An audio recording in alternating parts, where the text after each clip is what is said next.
Seigneur, vous qui êtes déjà branchés pour notre service de ce dimanche, le service où Dieu a déclaré que c'est notre journée d'alliance de fécondité. N'oubliez pas que nous sommes dans notre mois où l'Éternel nous a parlé en nous disant que c'est notre mois de la fortune financière qui est notre héritage en Christ. La fortune financière est mon héritage en Christ et chaque dimanche, nous partageons les thèmes voie d'accès à la fortune financière. Bien-aimés dans le Seigneur, nous ouvrons nos Bibles dans Osée chapitre 12, le verset 9. Osée 12, le verset 9. La Bible nous dit: Et Ephraïm dit, à la vérité, je me suis enrichi. J'ai acquis de la fortune, mais c'est entièrement le produit de mon travail. On ne trouvera chez moi aucune iniquité, rien qui soit un crime. Prions d'abord le Seigneur pour qu'il nous éclaire sur sa parole ce matin. Dans cette journée de la fécondité où financièrement tu seras fécond, nous allons prier pour la parole de Dieu. Papa, nous te disons merci pour ta parole. Nous voulons de gloire que tu nous parles comme tu nous as jamais parlé. Éternel, communique-nous ta pensée en ce matin. Fais, oh Dieu, que nous puissions accéder à ta voix. Tu as montré ta voix à Moïse et Moïse a été célébré. Laisse que financièrement tu nous montres ta voix afin que nous soyons aussi célébrés financièrement dans le nom de Jésus. Amen. Bien-aimés dans nos seigneurs, après avoir prié et demandé la grâce de la part de notre Père, nous allons voir le voie d'accès à la fortune financière. Il y a toujours une vérité que tu dois connaître pour devenir riche. Ephraïm dit, à la vérité, je me suis enrichi. Il ne s'est pas enrichi par les mensonges, il ne s'est pas enrichi par des tricages, mais il a accédé à la vérité et il a été enrichi.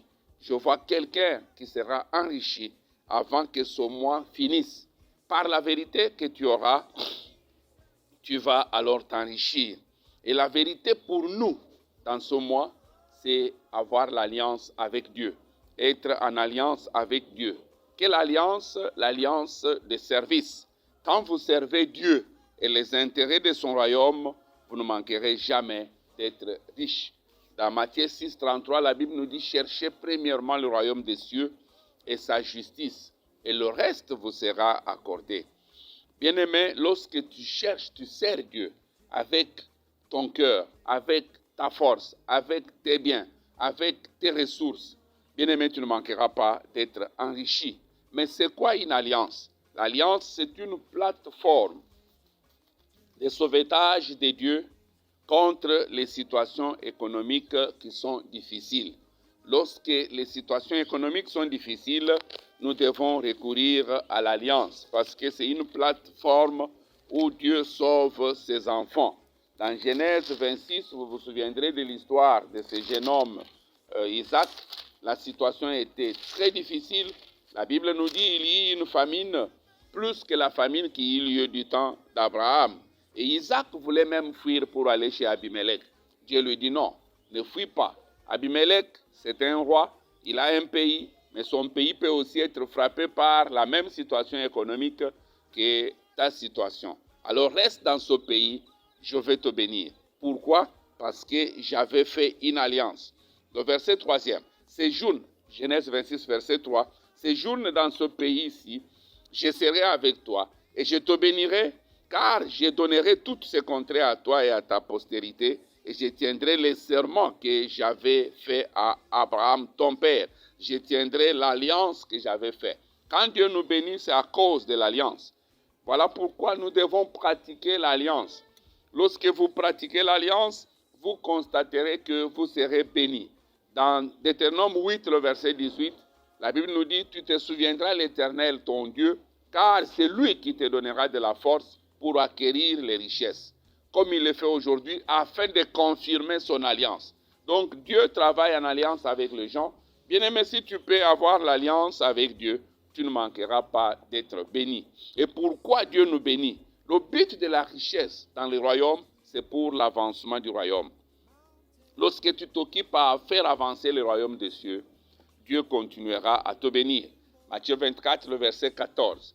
Lorsque, bien-aimé, tu t'occupes à être une bénédiction pour le monde qui t'entoure, deuxième objectif, et la richesse que Dieu nous donne dans le royaume, c'est pour être une bénédiction pour le monde qui nous entoure.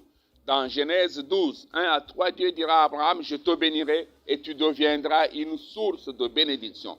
Bien-aimé, si tu utilises ton argent pour bénir ceux qui sont autour de toi, l'Éternel continuera toujours à te bénir.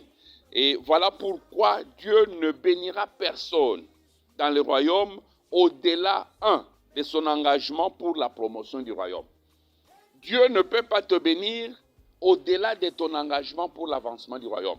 Plus tu t'engages pour faire avancer son royaume, plus l'Éternel te bénit. Dans 1 Roi 18, verset 17 à 18, le petit Salomon parle, il dit, voilà l'intention qu'avait mon père. Mon père avait une bonne intention de construire la maison de l'Éternel.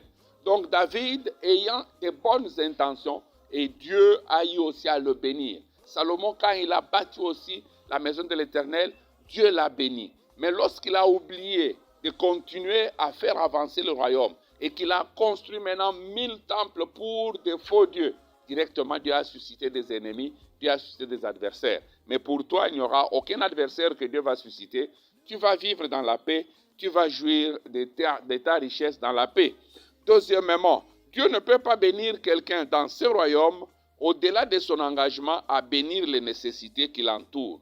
Bien-aimés dans le Seigneur, les gens qui sont dans la nécessité, les gens qui ont besoin, qui sont tout autour de nous, ce sont des opportunités pour que Dieu continue à nous bénir.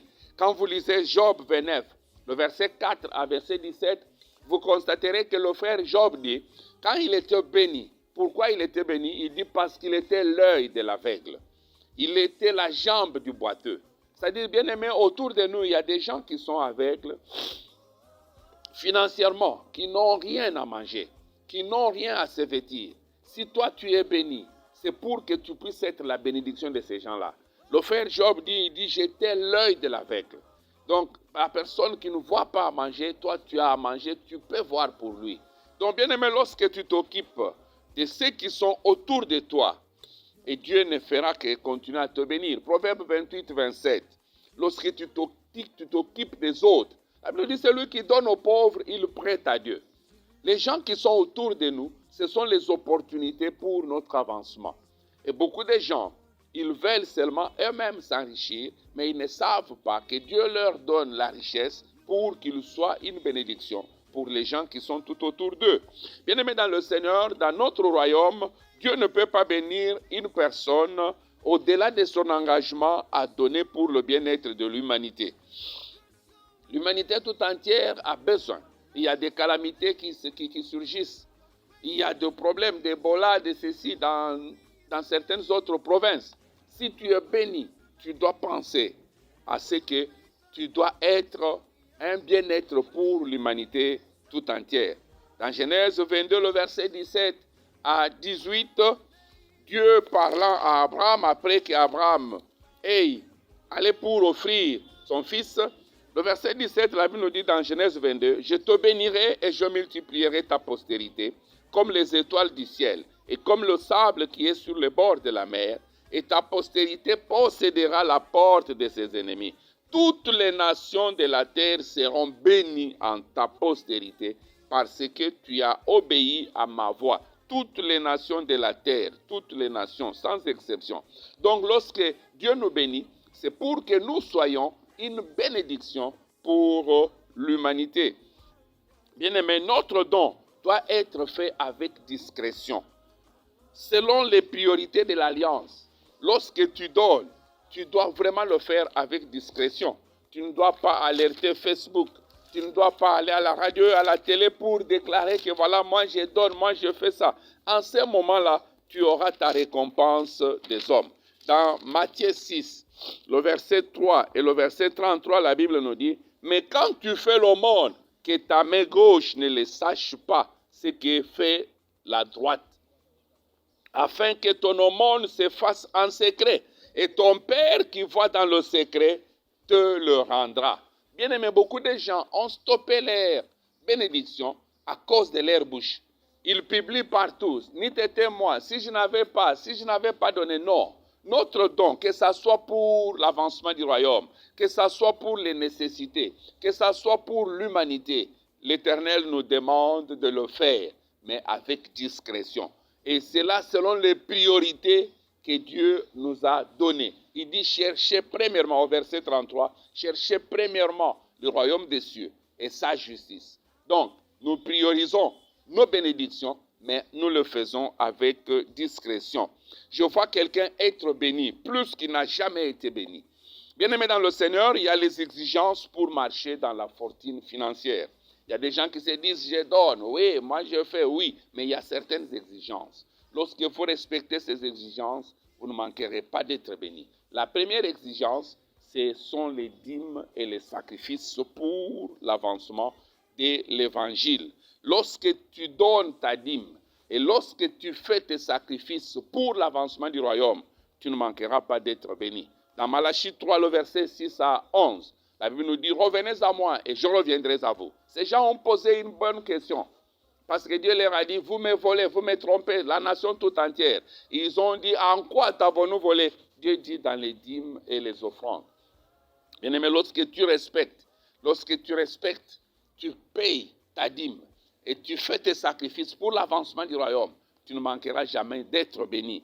Dans Agé 1, le verset 3 à 10, la Bible nous parle de considérer nos voies et de voir la maison de l'Éternel qui est indélébrément, alors que nous sommes en train d'habiter nos maisons bien arrangées. La maison de l'Éternel qui est en destruction, mais nous ne nous occupons pas de sa maison. Et la Bible nous dit, prenez du bois, montez sur la montagne, bâtissez-moi, et vous verrez, j'en prendrai plaisir. Lorsque Dieu prend plaisir de ce que tu as fait, il te fera aussi que toi tu prennes plaisir. Voilà pourquoi dans ces mois, avant que ce mois finisse, l'Éternel va te faire plaisir. Tu vas retrouver ce que tu avais perdu, tu vas jouir de toutes ces choses. Et deuxième exigence pour aujourd'hui, nous devons donner au ministère et au ministre de l'Évangile. Bien-aimés dans le Seigneur, dans Matthieu chapitre 10, le verset 41, Matthieu 10, 41, la Bible nous dit, « Celui qui reçoit un prophète, en qualité de prophète, recevra une récompense de prophète. Et celui qui reçoit un juste, en qualité de juste, recevra une récompense de juste. » Bien-aimé, si tu t'occupes du royaume, tu t'occupes de ministère, tu peux donner à d'autres ministères, tu peux donner au ministre de Dieu. Quand tu le fais ainsi, tu ne manqueras jamais d'être béni. Dans cette journée, une journée très très spéciale pour nous, la journée d'alliance pour la fécondité, la journée d'alliance de fécondité, nous allons voir quelques clés vitales pour une fécondité à tout niveau. Il y a des clés qui peuvent nous aider à ce que nous puissions jouir de la fécondité. Voilà pourquoi il y a des clés pour accéder à une fécondité surnaturelle. Bien-aimé, tout enfant de Dieu qui est racheté, il est racheté pour être fécond. Dieu ne nous a pas rachetés pour que nous soyons stériles. Dans Deutéronome 7, le verset 14, quand Dieu a payé d'un si grand prix son fils Jésus, son bien-aimé, l'unique qu'il avait, il l'a payé pour que toi tu sois fécond. Deutéronome 7, le verset 14 nous dit, tu seras béni plus que tout le peuple. Il n'y aura chez toi ni homme, ni femme stérile, ni bête stérile parmi tes troupeaux. Imaginez que l'Éternel se rend compte que même la bête ne soit pas stérile. Pourquoi? Parce que tout enfant de Dieu est ordonné à être une vigne féconde.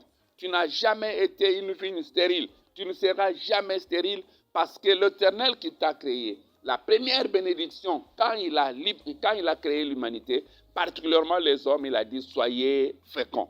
Donc, tu es enfant de Dieu. Lorsque Adam et Ève ont péché, Dieu les a chassés du jardin de la fécondité. Mais lorsque Jésus est venu, il nous a rachetés pour nous ramener dans ce même jardin. C'est pourquoi toute chose qui n'était pas féconde dans ta vie, aujourd'hui, cela sera féconde. Vous pouvez méditer Psaume 128, le verset 1 à 5, Ésaïe 5, le verset 1 à 5. Dans Ésaïe 5, l'Éternel est en train de dire qu'est-ce que je n'ai pas fait à ma vigne. Qu'est-ce que je n'ai pas fait? Je l'ai placé dans un poteau fertile. J'ai creusé tout autour. J'ai mis tout ce qu'il fallait afin qu'elle puisse produire. Toi, tu vas produire. La parole de Dieu que tu écoutes chaque jour, elle doit te rendre toujours fécond. Bien-aimé dans le Seigneur, la fécondité est notre héritage, mais elle ne peut être accessible que par révélation. C'est vrai que la fécondité est notre héritage, mais nous ne pouvons accéder à cette fécondité que par révélation. Dans Psaume 127, le verset 3, on va lire ensemble Psaume 127, le verset 3. La Bible me dit, voici des fils sont un héritage de l'Éternel, le fruit des entrailles est une récompense. Parce que lorsque la Bible parle de la fécondité, ça signifie produire le fruit. Et nous avons différentes formes de fruits. Nous avons le fruit de nos pensées, nous avons le fruit de nos travail, de nos mains, le travail. Nous avons le fruit des entrailles, ce sont les enfants. Et la Bible nous dit, voici des fils sont un héritage de l'Éternel, le fruit des entrailles est une récompense. Donc, être fécond, c'est déjà quelque chose que Dieu a mis comme récompense pour tous ses enfants. Mais on ne peut y accéder que par la révélation. Bien-aimé, on doit reconnaître que notre Père, Dieu lui-même, il est faiseur d'enfants. Et nous, ses enfants, on ne doit pas mendier pour avoir des enfants. Jamais. Jamais. Psaume 139, le verset 14. Psaume 139, le verset 14, la Bible nous dit, « Je te loue de ce que je suis une créature si merveilleuse. Tes œuvres sont admirables et mon âme les reconnaît. » Tes œuvres sont admirables. Dieu a des œuvres qui sont admirables. Et lui-même, il est en train, c'est lui qui fait des enfants. Les enfants sont l'héritage qui vient de l'Éternel. Et l'Éternel là est ton Père. Toi, tu ne peux pas mendier d'enfants. On doit reconnaître que la fécondité est aussi l'une des récompenses du service pour Dieu. Quand tu es en train de servir Dieu, tu auras la fécondité comme récompense. Exode 23, 25 à 26. Vous servirez l'Éternel, votre Dieu. Il bénira vos eaux, il bénira vos pains. Et j'éloignerai la maladie du milieu de vous. Il n'y aura chez vous ni femme stérile, ni celle qui avorte. Donc, lorsque nous sommes en train de servir, comme récompense, nous avons la fécondité. J'ai l'exemple d'Abraham, j'ai l'exemple de la Sunamite. Dans Genèse 18, après qu'Abraham ait servi Dieu en lui donnant à manger, Dieu a déclaré à la même époque, Sarah aura l'enfant. Après que la Sunamite ait reçu l'homme de Dieu dans sa maison, qu'elle ait préparé, arrangé, elle a tout mis à sa disposition, l'homme de Dieu a déclaré qu'est-ce qu'on va donner à cette femme. Et elle s'est souvenue, l'homme de Dieu s'est souvenu que la fécondité, c'est une récompense qu'on donne à celui qui sert Dieu. Et cette femme a eu d'enfants. C'est pourquoi par tes services, ce mois ne va pas finir. Si tu as besoin de fruits des entrailles, tu vas en avoir. Si tu as besoin de fruits de la pensée, parce qu'il y a différentes formes de fruits. Si tu as besoin de fruits de la pensée, tu vas en avoir. Si tu as besoin de fruits de tes mains, tu vas en avoir. Pourquoi? Parce que quand on sert Dieu, la fécondité est une récompense du service. Bien-aimés dans le Seigneur, souvenez-vous que le miracle ne sont pas des choses accidentelles. Le miracle ne se font pas au hasard, mais le miracle, ce sont des actes délibérés de Dieu en réponse à la foi désespérée des hommes. Donc, si tu n'as pas la foi dans le miracle, tu ne peux pas avoir le miracle. Mais moi, je crois fermement que dans ce mois ici, la fécondité est déjà mon héritage. Dans Marc chapitre 2, vous verrez du premier verset au 12e verset, quand on a amené à Jésus cet homme qui ne marchait pas, cet homme, plusieurs années, il était porté par le lit. Ces jours-là, lorsque ses amis ont libéré la foi, la même personne qui était transportée par les lits, la personne a transporté les lits. Après ce service, tu vas commencer à faire ce que tu ne faisais pas. La fécondité est déjà ton héritage dans le nom de Jésus. Bien-aimé, l'alliance pour servir Dieu garantit la fécondité dans le royaume.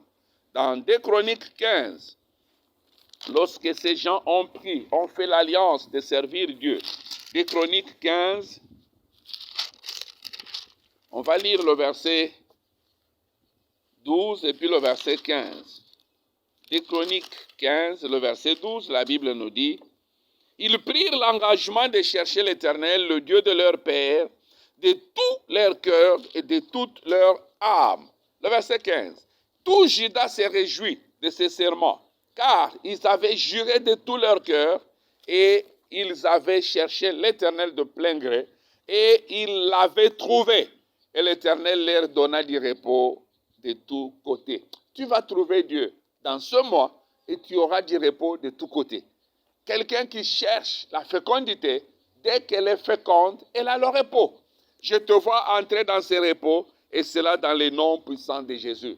Bien-aimés dans le Seigneur, la joie et la réjouissance sont la plateforme pour jouir de notre héritage de la fécondité.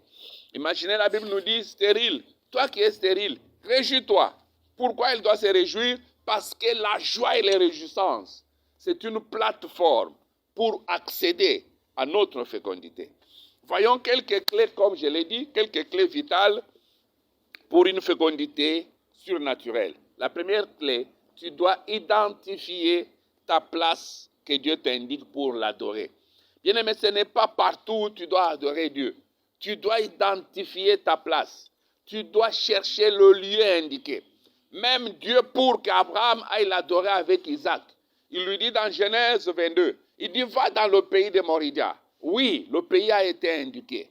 Mais sur l'une des montagnes que moi, Dieu, je te montrerai. Donc, il y a toujours une montagne que Dieu a préparée pour toi. Bien-aimé, c'est pourquoi quand tu arrives dans un lieu pour adorer, pose la question à l'Éternel, est-ce ce lieu mon lieu prophétique? Est-ce ce lieu, c'est le lieu où je dois adorer, où je dois faire mes sacrifices, où je dois faire mon service? Pourquoi? Parce que si tu places tes sacrifices dans un lieu que Dieu n'a pas préparé pour toi, ces sacrifices ne donneront pas. Si Abraham arrivait à Moridia, il voit une montagne, il dit, bon, de toutes les façons, toutes sont des montagnes, je dois aller sacrifier ici. Isaac allait partir. Mais lorsqu'il a localisé la montagne que Dieu lui avait indiquée, lorsqu'il a vu sa montagne prophétique, Isaac est revenu vivant. Il y a eu la pourvoyance. Et c'est comme ça qu'Abraham pouvait déclarer, sur la montagne de l'Éternel, il y aura la pourvoyance. Sur la montagne que l'Éternel a indiquée pour toi. C'est très important. Deuxième clé, après avoir identifié une telle montagne, une telle place pour adorer, bien-aimé, tu dois y demeurer. Tu dois rester à cet endroit-là. Dans 2 Samuel 7, le verset 10, tu dois rester à cet endroit-là. Il y a toujours un endroit que Dieu a préparé pour toi. Bien-aimé, dès que tu découvres cet endroit-là, reste-y. Il ne faut pas aller être aujourd'hui ici, demain là-bas. Là, tu ne verras pas quelque chose de merveille dans ta vie. Dans 2 Samuel 7, le verset 10, j'ai donné une demeure à mon peuple, à Israël, et je le plantai pour qu'il y soit fixé et ne soit plus agité, pour que le méchant ne l'opprime plus comme auparavant. Auparavant, tu as été opprimé, mais cette fois-ci, tu ne seras plus jamais opprimé. C'est pourquoi la Bible nous dit, les justes croissent comme les palmiers, plantés dans la maison de l'Éternel. Ils ont découvert l'endroit où ils doivent être plantés. Et quand tu es planté à un tel endroit, tu vas alors aller loin. Et troisième clé, tu dois reconnaître ou bien qui est votre couverture spirituelle et demeurer auprès de lui. Bien-aimé, il y a toujours un parapluie spirituel pour chaque enfant de Dieu. Et tu dois découvrir. C'est pourquoi j'ai toujours dit aux gens, quand tu croises quelqu'un qui veut marcher avec toi, prie Dieu, demande si c'est un Jonas ou c'est un Joseph. Bien-aimé, si tu es avec Jonas, regardez, il est entré dans le bateau et les gens ont eu la perte de biens. Lui, il est entré dans ce bateau main vide, il n'avait rien. Il n'avait pas de colis. Et maintenant, c'était les colis des autres. C'était le marchandise des autres qu'on était en train de jeter dans l'eau. Et lui, il était calme. Bien-aimé, si tu as dans la vie de telle personne, waouh, tu ne sauras pas aller loin. Mais ma prière est levée de mon cœur et que tu découvres ton parapluie spirituel, que tu découvres ta couverture spirituelle et que tu demeures avec. Dans Jérémie 3, Jérémie chapitre 3, le verset 15 à 16. Jérémie chapitre 3, le verset 15 à 16. Je vous donnerai des bergers selon mon cœur, et ils vous paîtront avec intelligence et avec sagesse. Lorsque vous aurez multiplié et fructifié dans le pays, en ces jours-là, dit l'Éternel, on ne parlera plus de l'arche de l'alliance de l'Éternel, elle ne viendra plus à la pensée, on ne se rappellera plus, on ne s'apercevra plus de son absence, et l'on n'en fera point une autre. On ne va pas remplacer l'arche de l'Éternel. Pourquoi? Parce que vous aurez de bergers intelligents et sages. Dieu placera son arche en eux et eux-mêmes ils joueront ce rôle. Bien-aimé, découvre-les et tu vas aller loin. C'est très important pour nous. En tant qu'Église, particulièrement notre commission, elle est unique. Pourquoi elle est unique? Parce qu'elle est née de Jésus et a pour les os la vision. Partout où il y a la vision, bien-aimé, la vision constitue les os pour une église. Dans Matthieu 16, le verset 18, Jésus lui-même dit, je bâtirai mon église et aucune porte de l'enfer. Bien-aimé, quand tu entres dans cette commission, les portes de l'enfer ne peuvent jamais te faire le mal. Et particulièrement les pauvres de la pauvreté. Voilà pourquoi toi, dans ce monde, tu seras alors une fortune toi-même. Bien-aimé, la deuxième des choses pour cette église, c'est une des montagnes de Sion de ce temps de la fin, où chaque position, chaque provision est disponible, y compris la fécondité surnaturelle. Bien-aimé, quand tu es à Sion, la fécondité est assurée. Dans Obdias 17, la Bible nous dit, et 21, il dit, sur la montagne de Sion, il y aura la pourvoyance. Tu dois localiser la montagne de Sion, et particulièrement cette église, c'est une montagne de Sion. Et n'oubliez pas, bien-aimé, sur la montagne de Sion, il y aura émergence des géants. Voilà pourquoi les gens émergent financièrement dans cette commission. Pourquoi? Parce qu'ils sont sur la montagne de Sion. Et non seulement c'est la cité du Dieu vivant, où la présence de Dieu continue à faire la différence dans la vie du peuple de Dieu. Quand vous regardez sur cette montagne, vous vous êtes approché de la montagne de Sion, là où il y a le Dieu vivant. Partout où il y a Dieu, il y aura la différence. Bien-aimés dans le Seigneur, nos invités, quand ils viennent, on leur donne 3 mois. Particulièrement, je leur dis, si dans 3 mois vous n'êtes pas bénis, vous n'avez pas un témoignage, ça signifie ici, ce n'est pas votre lieu prophétique. Lorsque l'arche de l'Éternel est restée chez Obed, pendant 3 mois, sa vie avait changé. Tu ne peux pas adorer quelque part 3 mois et tu ne vois pas le changement, n'y reste pas. C'est-à-dire, ce n'est pas ton lieu prophétique. Que le Seigneur vous bénisse. Nous allons nous lever là où nous sommes. Nous allons prier le Seigneur. Et aujourd'hui, tu dois prier particulièrement pour que Dieu puisse t'aider à identifier. Que tu puisses identifier. Tu identifies ta place prophétique, la place où tu dois adorer. Tu identifies ta couverture spirituelle prophétique. Tu identifies ton parapluie spirituel prophétique. Et là, si tu ne manques pas, si tu manques de quelque chose, tu as de quoi, d'où aller. Regardez la Sunamite, lorsque l'enfant est mort, cette maman est retournée vers Élisée pour lui dire, je ne t'avais pas demandé, j'avais juste voulu être sous ton ombre et comment mon enfant peut mourir. Le même jour, l'enfant est revenu à la vie. C'est pourquoi le commerce de quelqu'un va revenir à la vie, la fécondité de quelqu'un va revenir à la vie. Pourquoi? Parce que quand tu as ta couverture spirituelle bien-aimée, essaye d'arranger avec. La Bible nous dit, c'est lui qui repose sous l'abri du Très-Haut, repose à l'ombre du Tout-Puissant. Donc il y a toujours ombre que Dieu prépare pour son peuple, afin que quand tu es sous cette ombre, tu te reposes. Je te vois entrer dans ton repos. Élève ta voix là où tu es pris pour que l'Éternel t'aide à identifier ta place prophétique, que l'Éternel t'aide à identifier ton parapluie spirituel prophétique afin de jouir de la fécondité. Merci Père pour cette grâce que tu nous accordes. Merci Papa pour que tu vas ouvrir nos yeux, nos oreilles afin que nous puissions identifier notre Moridia et particulièrement notre montagne là où nous allons adorer. Merci Père pour la couverture spirituelle que tu nous as accordée. Notre papa dans la foi, David Oyedepo, qui est mon parapluie spirituel, je te dis merci Père pour cela. Que ton nom seul soit béni à jamais. C'est dans le nom précieux de Jésus que nous avons ainsi prié. Amen. Bien-aimé dans le Seigneur, après avoir fait une telle prière, tu es maintenant sous une couverture spirituelle. Mais ce n'est pas tout le monde. Pourquoi? Parce que tu peux faire cette prière. Et si tu n'as pas encore reçu Jésus comme Seigneur et Sauveur, parce que c'est notre premier parapluie. Notre premier parapluie, c'est Jésus-Christ. Et c'est Jésus qui dit, moi qui suis votre parapluie, je vais vous donner d'autres parapluies qu'il a appelés de berger, qui vont vous gérer avec sagesse et intelligence. Je voudrais d'abord t'aider que tu reçoives Jésus qui est le plus grand parapluie et qui nous donne de petits parapluies qui sont de pasteurs, qui sont de bergers, afin que quand toi tu as Christ dans ton cœur, tu vas avoir l'accès facile à la révélation, tu vas avoir l'accès facile à connaître qui est ton vrai parapluie. Je voudrais t'aider si tu n'as pas encore reçu Jésus dans ton cœur. Je voudrais que tu mettes ta main droite sur ta poitrine et que tu fasses cette prière avec moi.